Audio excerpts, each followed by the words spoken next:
Welcome to bird media. నేను మీ Pawan Krishnamurthy.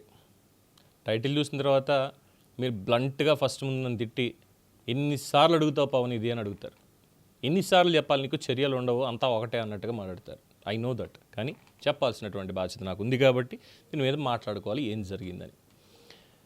YSR Congress party హయాంలో గ్రామీణ రహదారుల నిర్మాణ పనులకు సంబంధించిన దాంట్లో భారీ అక్రమాలు, నిబంధనల ఉల్లంఘన, వీటి మీద ప్రస్తుతం కూటమి ప్రభుత్వం విజిలెన్స్ ఎంక్వైరీ అనేది స్టార్ట్ చేసింది. మాజీ మంత్రి పెద్దిరెడ్డి రామచంద్రారెడ్డి కుటుంబ సభ్యులకి చెందినటువంటి పిఎల్ఆర్ ప్రాజెక్ట్స్ అనే సంస్థకి నిబంధనలకు విరుద్ధంగా వేల కోట్ల రూపాయల పనులు కట్టబెట్టారు అన్నటువంటి ఆరోపణల మీద స్టేట్ విజిలెన్స్ అండ్ ఎన్ఫోర్స్మెంట్ విభాగం వాళ్ళు సమగ్ర దర్యాప్తు మొదలుపెట్టారు. దీనికి సంబంధించి రాష్ట్ర పంచాయతీరాజ్ గ్రామీణాభివృద్ధి శాఖ డైరెక్టర్ జనరల్కి విజిలెన్స్ విభాగం లేఖ కూడా పంపించడం జరిగింది.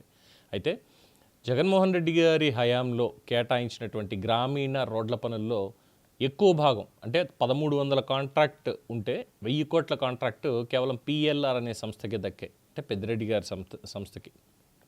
మంత్రిగా ఉన్న సమయంలో పెద్దిరెడ్డే తన అధికారాన్ని ఉపయోగించి అంటే దుర్వినియోగం చేసి కేవలం మౌఖిక ఆదేశాల ద్వారా ఇతర కాంట్రాక్టర్లని టెండర్లో పాల్గొనకుండా అడ్డుకున్నారు అన్నటువంటి ఆరోపణలు కూడా ఉన్నాయి.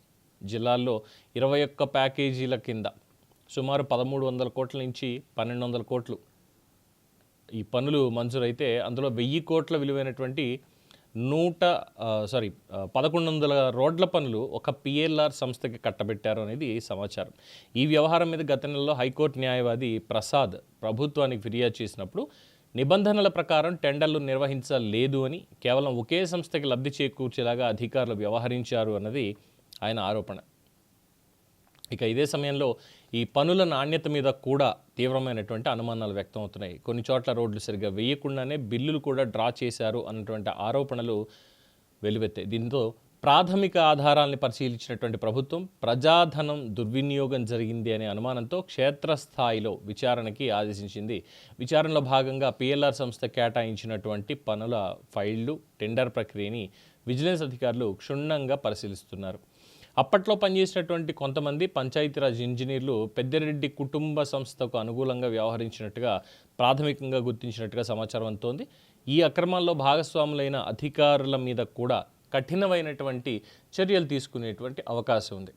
ఎందుకంటే పెద్దిరెడ్డి రామచంద్రారెడ్డి గారికి సంబంధించి ఇప్పటికే అటవీ భూముల ఆక్రమణ అలాగే బుగ్గమఠం భూముల వ్యవహారాల్లో కూడా విచారణలు ఎదుర్కొంటున్నారు. దాదాపు 2 ఏళ్లు గడిచిన వాటిలో స్పష్టమైనటువంటి చర్యలు పెద్దగా ఎక్కడ కనిపించలేదు. ఈ రోడ్ల పనుల విజిలెన్స్ విచారణలో వాస్తవాలు తేల్చాలి అంటే కొద్ది రోజుల్లో పూర్తి చేయొచ్చు అని అంటున్నారు. అయితే ఇప్పటివరకు పెద్దిరెడ్డి సేఫ్గానే ఉన్నారు అన్న అభిప్రాయం వినిపిస్తోంది. మరోవైపు లిక్కర్ స్కామ్ కేసులో మిథున్ రెడ్డి జైలుకి వెళ్ళి రావడం ఈ వ్యవహారానికి మరింత రాజకీయ ప్రాధాన్యత కూడా తీసుకొచ్చింది. మరి ప్రభుత్వం ఎలాంటి చర్యలు తీసుకుంటుంది? పెద్దిరెడ్డి రామచంద్రారెడ్డి మీద అరెస్ట్ చేస్తుందా, చెయ్యదా? రెవెన్యూ రికవరీ యాక్ట్ ప్రకారం రికవరీ చేస్తారా, చెయ్యరా? ఆయన పదవిని అడ్డం పెట్టుకున్న రోజు సొంత కంపెనీకి దీనికి సంబంధించి ఈ మొత్తం అంతా చేసిన తర్వాత, అలాగే మదనపల్లె సబ్ రిజిస్ట్రార్ ఆఫీస్లో ఫైళ్ళ తగలబెట్టినటువంటి కేసు, అటవీ భూముల ఆక్రమణ కేసు, రోడ్డు ఆక్రమణ కేసు, ఇలా చాలా ఉన్నాయి. మరి వీటిల్లో ఎప్పుడు చర్యలు తీసుకుంటుంది కూటమి ప్రభుత్వం అనేదే ప్రతి ఒక్కరి అనుమానం. చూద్దాం ఎప్పటికి తీసుకుంటుంది అనేది. దీని మీద మీ అభిప్రాయం తెలియచేయండి. చూస్తూనే ఉండండి ది బర్డ్ మీడియా.